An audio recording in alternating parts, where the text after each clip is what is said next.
चेहरे पे आएंगे ना, देखो फिर रोक पे आएंगे।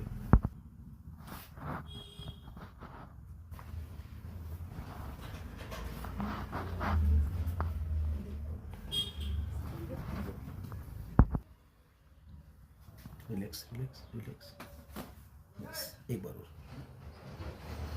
चलो बस। क्या प्रॉब्लम थी आपको? मेरे 3 दिन पहले कमर में बहुत ज़्यादा पेन थी, तो 3 दिन से यहाँ कंटिन्यू आ रहा हूँ। और अभी मेरे एकदम मतलब पहले खड़े ही नहीं होने आ रहा था, कमर से ना चल नहीं आ रहा था ना खड़ा होने आ रहा था। अब एकदम प्रॉपर तरीके से खड़ा होने आ रहा, चल नहीं आ रहा एकदम आराम से। तो इस तरह जो कमर दर्द के पेशेंट होते हैं उनको आप क्या कहना चाहते हैं?